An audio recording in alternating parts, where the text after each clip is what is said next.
So hello everyone, let us solve another LeetCode question, that is combination sum part 4. So in this question we are given an array of distinct integers nums and a target integer target, and we need to find the number of possible combinations that by adding those numbers it gives us the sum equal to target.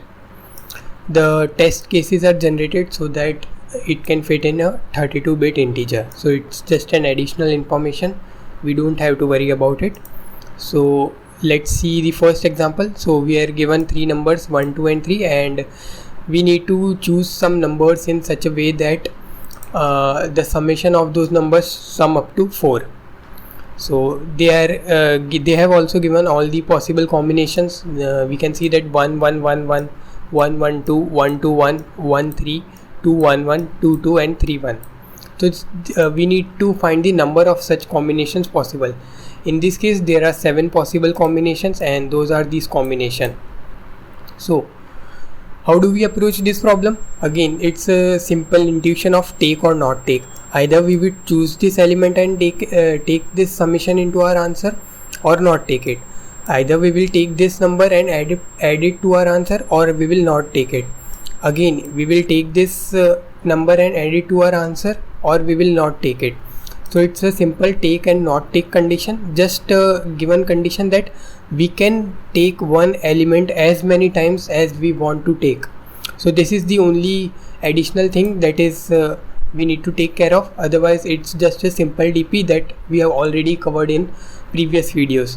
So it's simple take and not take DP, where which the additional thing is we can take one element as many times as we want. So let us directly write the code now. We will directly write the DP code, and we will see how we will handle this case of taking one element more than once. So let us directly write the code now.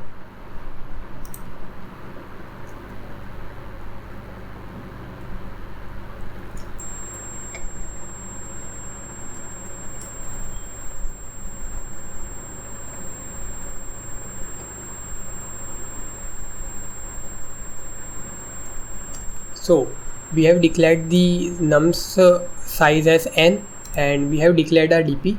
Now we have declared the size of DP as target plus 1, because in total we need to get the at max sum possible to be target. So since it gives the 0 based indexing, we need to add plus 1. So DP, the DP state will tell that how many possible combinations are possible till the current sum.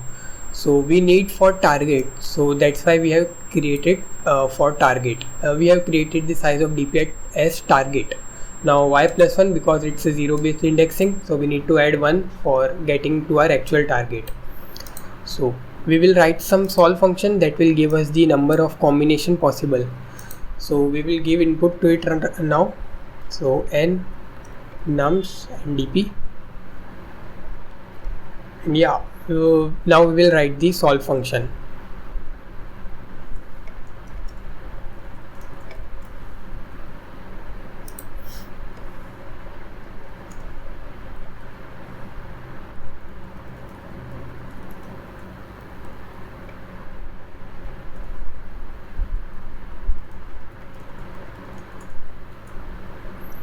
We need to also take target into account, so we will take target also.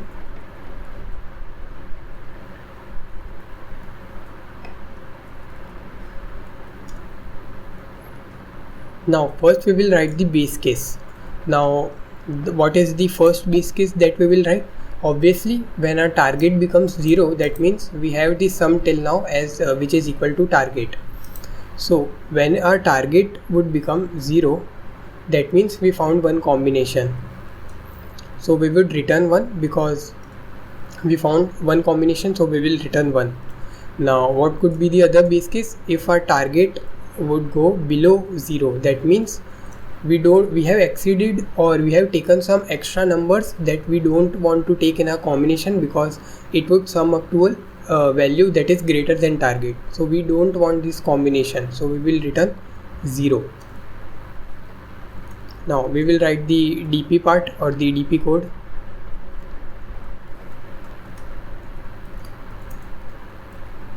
It is for the overlapping subproblems. Now we will declare one answer that would like store us the total like combinations till now, like it will give us the total number of combinations. Now we need to take care that we can take one number as many times as we want. So whenever we are getting into solve function in recursion, that means we need to try from 0th index again and then repeat the same process again for each and every index. So we need to write for each and every index again. That means we will run a for loop from 0 to n that would check each and every index again and again whether I can take this number again or not. So we will add as many combinations as I can to our answer. So we will write solve, and since we are taking the current index, we will reduce our target with the current value. And what is that current value? That is nums of I, because we are currently standing at ith position. So we need to subtract that current value. Let's say I am standing at 2, so I need to subtract 2 from my target. So that's what we are doing, and then check further from again starting from 1 whether I can take this or not. We will check this. What if we take this? What if we not take this? Then again, what if I take this or not take this? What if I take this or not take this? So it will happen so on and so forth. So we will subtract nums of I, and the rest all the things remains as it is, nums and dp. So what we are doing, we have written the base case, we have written the overlapping subproblem part, and we are calculating number of combinations and keep on adding to our answer. And like why we have written this for loop, because we need to check each and every index as many times as possible. So if we are taking 1 and 1 and 1 again and again, so if it is possible to get 0, okay, we would return 1. But if we have taken so many ones, then this condition will occur and we would return 0. So that's how it is. It will keep on working and end at some position. That's why this base case is also necessary. Now in the end, what we would do, we would just store the answer in our DP table, so that in future we want this answer, we can take from our DP table. So that was the code. Let us try to run if it is working on sample test cases or not.